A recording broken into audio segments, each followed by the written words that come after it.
오늘 핵심적인 얘기만 하도록 하겠습니다. 이제 자본, 생산성, 소득. 자, 그러면 애터미 사업가들이 가지고 있는 자본이 뭔가 하는 거예요. 그건 이 네트워크예요. 네트워크. 이걸 소셜 캐피탈, 사회자본이라고 부릅니다. 근데 모든 인간은 네트워크를 가지고 있습니다. 애터미 사업자들의 소득은 이 네트워크의 사이즈와 퀄리티는 신뢰입니다. 신뢰관계. 네트워크가 스폰서와 파트너 간의 신뢰관계가 없으면 이거 그냥 무너져요. 그러면 소득 안 생겨요. 그러니까 요 사이즈의 크기와 신뢰, 퀄리티에 따라서 소득이 생기는데 이걸 어떻게 할 것이냐 하는 문제이죠. 요거예요. 요게 애터미 사업의 전부예요. 전부. 만약에 여기에서 자기 확신을 얻지 못하시면 파트너 생긴다고 생각하지 마세요. 이걸 확실하게 아셔야 자기 확신이 생겨. 뭐냐면 다른 다단계 시스템하고 다른 점이 요거예요. 요건 굉장히 중요하면서도 아주 사소한 것 같은데 이거 없이는 절대로 성공 못해요. 자, 맨 처음 뭐예요? 진입 퇴출 시스템이. 진입비가 없고 월간 유지비가 없어요. 그게 없어. 그 말은 무슨 말이냐면요, 이것이 없다는 것은 매몰 비용이 제로라는 걸 의미합니다. 즉 믿져봤자 본전이라는 거예요. 등록해서 하고 싶으면 하고 말고 싶으면 말고요. 매몰 비용이라는 것은 지금 프랜차이즈 치킨집 하시려면 인테리어 비용이 얼마나 들어갑니까? 치킨집 어떤 사람은 1억이라고 그러고 좋은 데 하려면 3억을 들어가는데, 그럼 1억 들어간다고 합시다. 피자집도 5천만 원 이상 들어간대. 그러면 그만두려면 그 간판값 다 받을 수 있어요? 의자값, 쓰던 냉장고값, 식탁값 하나도 못 받아. 그걸 매몰 비용이라고 해요. 상크 코스트라고 합니다. 경제학에서 가장 중요한 개념이에요. 그것은 사업을 그만뒀을 때 건질 수 없는 비용이에요. 그러니까 이게 진입비가 없다는 것은 매몰 비용이 제로라는 거야. 두 번째는 제품 시스템, 절대 가격, 절대 품질, 절대 가격. 이 문제에 대해서는 이제 나중에 제품 강의 때 하실 겁니다. 그 다음에 이 교육 시스템 무슨 말이냐면 각 다른 다단계에서 교육을 누가 합니까? 교육 책임이 누가 있어요? 이 강의를 누가 해요? 스폰서가 합니다. 각 라인에 스폰서가 한다니까요. 그래서 이 강당 다 얻고 영상 다 얻고, 그러면 어떻게 해야 되겠어요? 강의 들으러 오신 분들한테 청강료를 받아.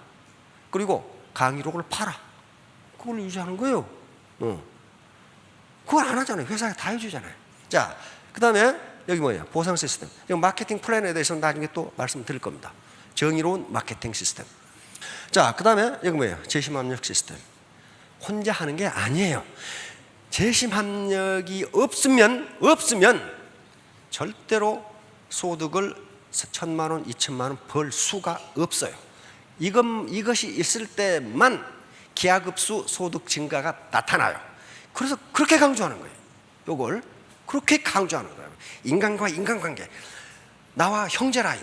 미국에 내 파트너가 하나도 없는데 로얄들이 가서 강의하잖아요. 엊그제 제가 캄보디아 갔다 왔는데 거기 가서 강의해요. 캄보디아에 아무도 없는데. 그게 뭐예요? 그렇게 하면 시너지 효과가 나오게 돼 있어요. 그 다음에 전 세계가 원 서버. 요게요, 쉬운 게 아니었어요. 그러니까 다른 다단계는요, 미국에 가서 하려면 미국에서 새로 사업자 등록을 해서 자기가 다시 시작해야 돼. 근데 우리는 한국에서 바로 연결돼. 미국에서 대만으로, 대만에서 일본으로 이렇게 연결되어 있어. 이거 우리 마음대로 하는 게 아닙니다. 그렇게 하는 게 아니고 이렇게 하고 싶은데 이것이 법적으로 하자가 없는가 하는 것을 공정거래위에 문의를 해서 법적으로 문제가 없다는 확답을 받고 하는 겁니다. 문제가 없다. 왜? 텍스 문제가 있어. 텍스. 세금 문제가 있잖아요. 미국 파트너가 어디다 세금을 낼 것인가, 이 복잡한 문제가 있어, 국제 간에. 그래서 공정거래위원회에 건의를 했더니 원 월드 원 서버 문제가 없다는 확답을 받았어요. 그래서 시작한 거예요. 다른 다단계 회사 물어보세요. 일본 가서 하려면 일본 자기가 다시 등록해서 다시 시작해야 돼. 거기서 원 서버 아닙니다. 이게 아무것도 아닌 것 같은데 굉장히 중요해요. 이것 때문에 월천택, 이천택이 가능하게 된 거예요 지금. 국내 라인은 형편없는데 대만 라인이 커가지고 확 올라가면서 와 있고. 근데 아직 엄청난 시장이 남아있어. 어디? 중국, 인도, 인도네시아, 베트남.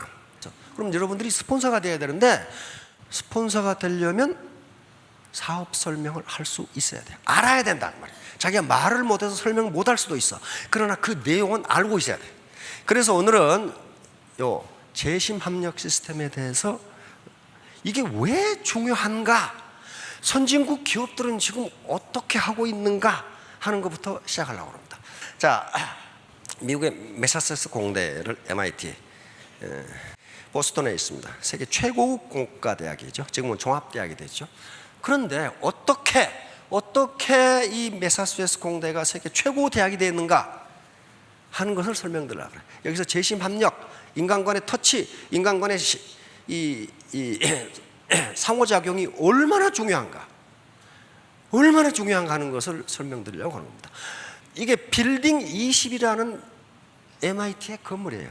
빌딩 20. 그러니까 건물 이름도 없어. 빌딩 20이라고 해가지고 1943년 2차 대전 때 군사기술을 개발하기 위해서 하루 만에 뚝딱 지은 게 이거예요. 가건물이에요. 가건물. 그래서 전쟁 끝나면 바로 뜯어버리기로 하고 이 건물을 지은 거예요. 이게 지금 세계 최고 건물이 돼버린 거예요. 물론 지금 뜯어버렸습니다. 1997년 뜯어버렸어요. 그런데 이 건물이 여기 지금 안 보이는데 이만큼 길어, 이만큼.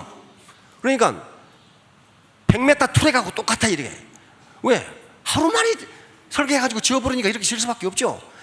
이게 아주 엉망진창이야. 무정부 상태, 혼란의 극치야, 이 건물이. 왜냐하면 방 번호를 아무렇게나 붙여가지고 자기 방을 못 찾아가. 내 방이 지금 어디에 있는지를 몰라. 그 다음에 다른 연구자 방을 가야 되겠는데 그놈의 방은 어디가 있는지, 2층에 있는지 3층에 있는지 몰라.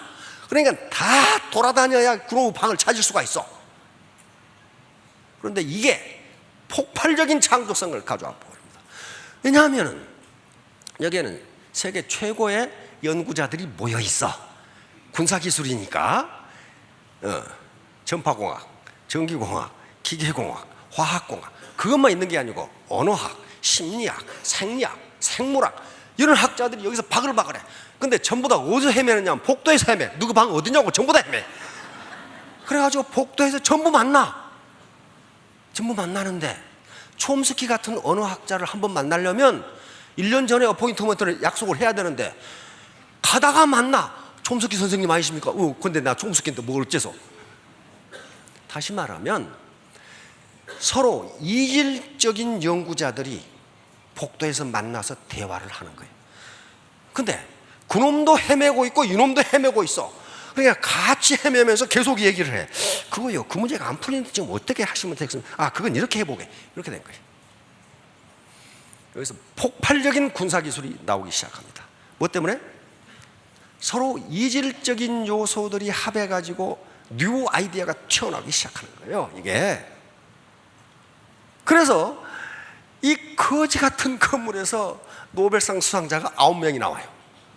그런데 MIT에서는 이게 지금 곧 부술 건물이기 때문에 그 쓸데없는 짓 하는 팀, 이걸 전부 다 여기다 갖다 집어넣고 필요 없다고 생각되는 이거 다 집어넣었어. 그런데 그놈들이 폭발적인 기술을 개발하기 시작하는 거예요. 해커가 여기서 나왔어. 즉기 좋아서 해킹했는데, 그러니까 해킹 기술은 미국이 세계 최고예요. 여기서 나온 거예요. 그 다음에 게임 있죠? 여기서 만들어낸 거예요. 게임. 그 다음에 원자탄을 떨어뜨릴 수 있는 레이더, 전부 다 여기서 만드는 거예요. 이렇게 나와요. 그래가지고 이게 MIT가 세계적인 공대로 도약해버립니다. 그 뭐예요? 통제 없는 만남. 다시 말하면 인간과 인간 간의 타치. 이건 뭐하고 똑같습니까? 도시하고 똑같아요.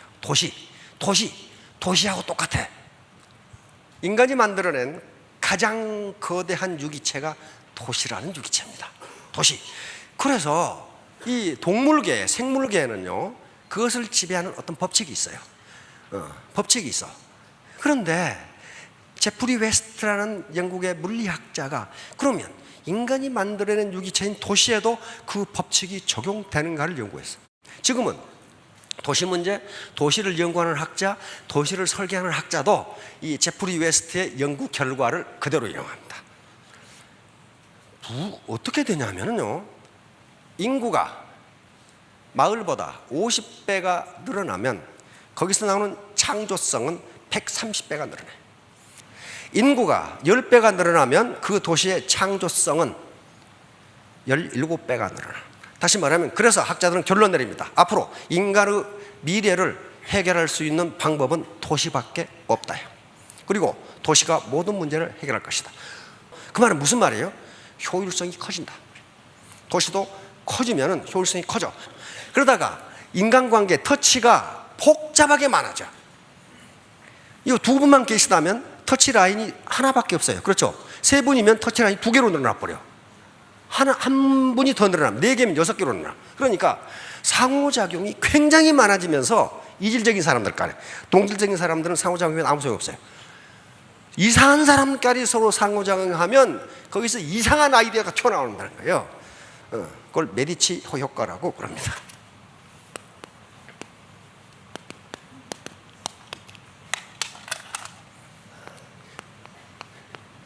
메디치 이펙트. 이것은 메디치는 르네상스, 이태리 르네상스의 피렌체 공화국을 지배했던 굉장히 부자입니다.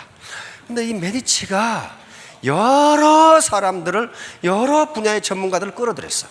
후원해줬어요. 예를 들면 철학자, 미술가, 음악가, 시인, 그 다음에 조각가, 아무 관계도 없는데 상인, 이런 사람들을 뒤에서 자금으로 후원하면서 상호 교류를 하게 했더니 뭐가 나왔어요?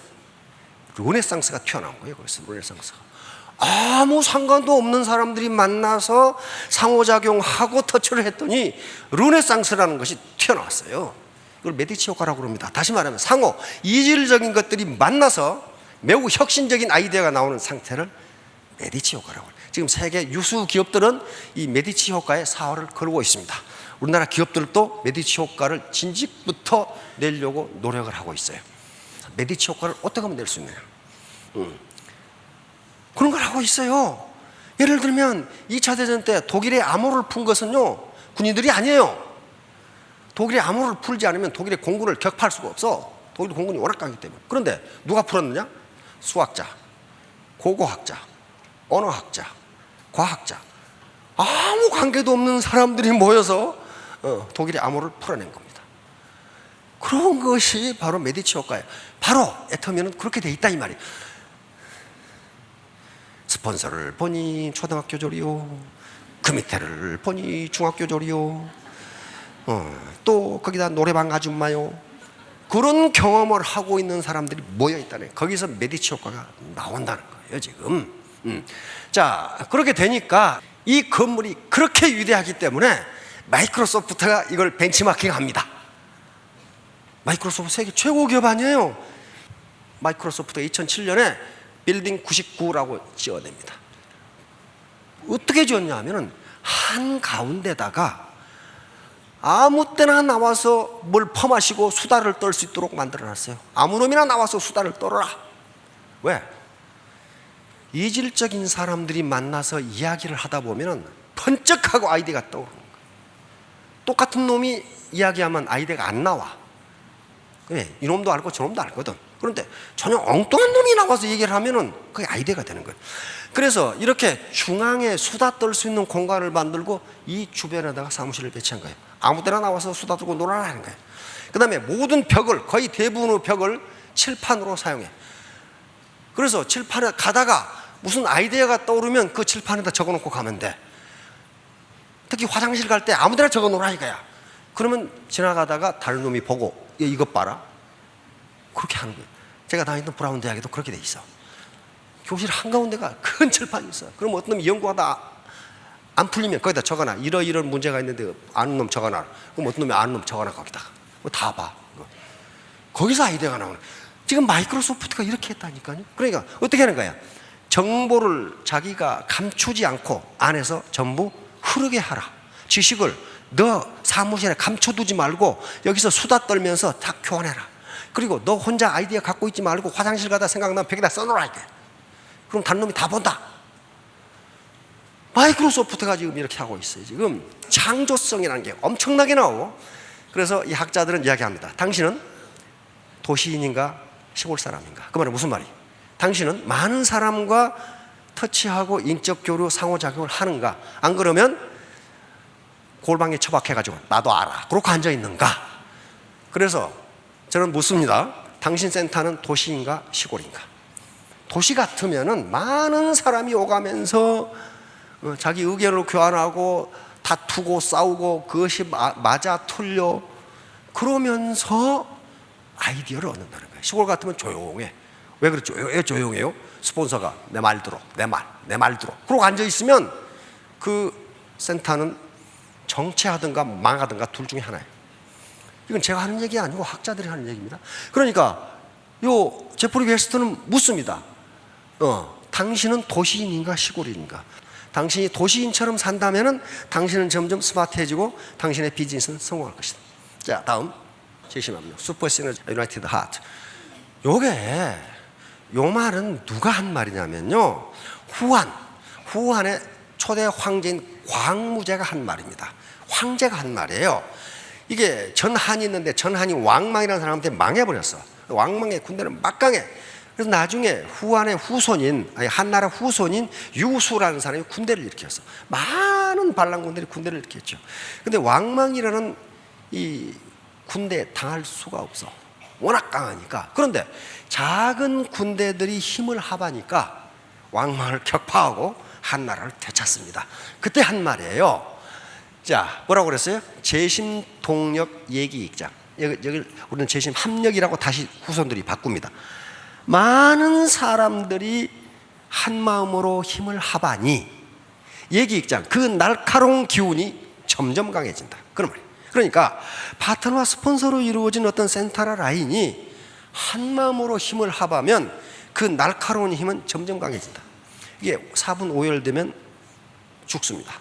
우리 각 개인은 모래와 자갈처럼 단단한 주체성을 가지고 있습니다. 자기만의 소신을 가지고 있어요. 그게 나쁜 게 아닙니다. 그래서 우리는 모래와 자갈처럼 굉장히 단단한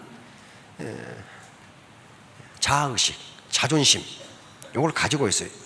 이걸 가지고 있는 건 나쁜 게 아니에요. 그런데 단단한 모래와 자갈만 가지고는 절대로 건물을 지을 수 없습니다. 여기에 높은 건물을 지으려면 철근이 있어야 되고 시멘트와 물이 있어야 돼요. 이게 자라면은 철근은 라인입니다. 조직이 이게 있어야 돼. 그리고 이 자갈과 모래가 철근에 들러붙을 수 있도록 시멘트와 물이 있어야 돼요. 물은 굉장히 연합니다. 시멘트도 연해요. 이게 실내가 없으면요, 시멘트와 자갈이 철근에 들어붙지를 않아. 자기 센터가 있는데 센터 스폰서를 믿을 수가 없어. 말은 파트너들의 성공을 위해서 그러는데 실상은 자기 주머니를 채우기 위해서 이렇게 돼버리면, 신뢰를 잃으면요, 자갈과 모래가 철근에 들러붙지를 않아. 신뢰를 상실해버려. 그러면 건물이 올라갈 수가 없어요. 그래서 우리가 센터를 중심으로 내 주체성, 강한 주체성을 없애라, 그런 말이 아닙니다. 신뢰관계를 통해서 서로 재심 합력하라는 거예요. 자, 요게 이제 초유기체입니다. 하버드 대학 교수, 요 사람이 개미를 연구하다가 이상한 현상을 발견했어요. 개미 한 마리, 그것도 흰개미입니다. 개미 한 마리는 0.6mm인데 요 크기는 6m예요. 그러니까 자기보다 10,000배 되는 집을 짓는 거예요, 지금 개미가. 그래서 슐러 박사는 하버드 대학 생물학 교수였죠. 어떻게 이게 가능한가? 흰개미 하나는 절대로 이런 일을 할 수 없다는 거예요. 절대로 이런 일을 할 수 없다. 그런데 흰개미가 한 군락을 이루면, 통상 한 100만 마리가 군락을 이룬답니다. 군락을 이루어서 그것이 흰개미 각각은 독립된 유기체인데 100만 마리가 마치 한 마리의 유기체처럼 행동하면 거기서 컬렉티브 인텔리전스, 집단지성이 나온다고 그런 말을 쓰기 시작했어요. 시중에 가면 집단지성과 정치, 집단지성과 경제, 그런 책이 많이 나와 있어요. 다시 말하면 어떤 개인지성도 집단지성을 능가할 수 없다예요. 자, 그런데 흰개미 집을 분석해 보면 더 이상하다 이거야. 흰개미는 통상 호주의 사막이나 남미의 팜파스나 아프리카의 그런 초원에 이 집을 짓는데, 낮에는 온도가 40도고 밤에는 10도로 떨어진답니다. 사막이라. 그런데 그렇게 되면 흰개미가 죽어버려요. 그러니까 이걸 지어 가지고 이 안에 온도가 24시간 24도로 유지하도록 만들어 놓은 거예요, 흰개미가. 그래서 여기 지금 에어 컨디셔닝 시스템이 이렇게 돼 있는 거예요. 그래서 항상 이 안에는 24도랍니다. 그래가지고 이놈은 햇볕을 쬐면 죽어버리니까 여기다가 버섯 농장을 만들어 가지고 먹고 살아. 도저히 흰개미 한 마리는 이런 생각을 할 수 없다는 거예요. 그러니까 밤팽이가 많이 모이면 체갈량보다 낫다는 거야 지금. 윌리엄 모튼 휠러 박사의 결론입니다. 이걸 집단지성 컬렉티브 인텔리전스라고 불렀어요. 자, 항우와 유방.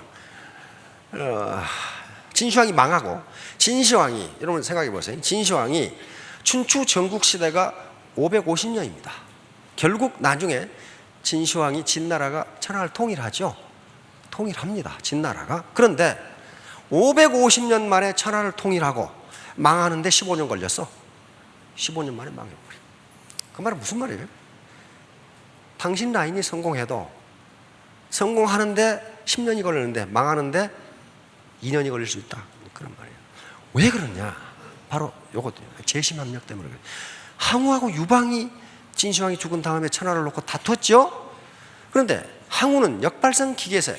항우의 집안은 초나라의 대대로 귀족 집안이고 장수 집안입니다. 항우하고 유방하고 비교해 보면 유방은 이거 말단 관리예요. 이름도 없어요. 그럼 누가 이겼어요? 유방이 이겨요. 유방이 이겨요. 그런데 항우와 유방의 결정적인 차이는 뭐냐면은, 항우는 지가 너무 똑똑해. 아무 말도 안 들어, 아무 말도. 유방은 이게 2% 부족한 인간이야. 2% 부족한 인간이어서 이 사람들의 말을 다 들어. 장량 같은 우리가 지금도 명참모를 장자방 같다고 얘기하는 게 최고의 참모야. 최고의 지식이냐. 그래서 어떤 사람이 물었어. 당신같이 현명한 사람이 어째서 밤팽이 같은 유방을 따르는가? 그게 사기에 나와 있어요. 사기 열전에 나와 있어. 그러니까 유방이 장량이 뭐라고 대답하냐면은, 윗사람으로서 아랫사람 말을 들어주는 것이 쉬운 일이 아닌데 유방은 그리함으로 나는 유방을 따른다. 그러니까 스폰사가 파트너 말을 듣지 않으면 누구 꼴이 나느냐? 항우 꼴이 난단 말이에요. 결국 해야 전투에서 요 한신 장군에게 포위돼서 결국 항우도 자결해서 초나라는 끝납니다. 그래서 유방이 세운 나라가 한나라입니다. 한나라. 그래서 지금도 중국인들을 한족이라고 부르는 거예요. 그래서 한나라에 대한 자부심이 굉장히 강한 거예요. 그걸 유방이 세웠다니까, 유방. 그런데 유방은 반팽이라고 그래요. 반팽이가 항우 같은 역발상 기계세의 장수를 이긴 거예요. 다른 점 하나 딱 있어요. 재심 합력했느냐, 저 혼자 똑똑했냐 하는 거예요. 그러니까 스폰서 또 여기 계신 분들 중에 굉장히 똑똑하고 유능한 분들이 있을 겁니다. 그런데 그 주장하지 말라는 거예요. 왜? 다단계에 대해서는 상호 의견을 듣고 거기서 굿아이디어를 떠올려요. 다시 말하면 MIT의 빌딩 20이나 마이크로소프트의 빌딩 99가 그 사람들이 머리가 나쁜 사람들이 아니에요. 세계 최고 인재들인데 서로 나하고 다른 이질적인 것을 연구하는 사람과 만나야만 제3의 아이디어가 나온다는 개념입니다. 그러니까 오늘 계신 분들이 그것만 실천하시면, 재심합력을 하시면 3년 내지 5년 이내에 전부 월천댁, 이천댁이 되실 겁니다. 자, 모두 성공하시기 바랍니다. 감사합니다.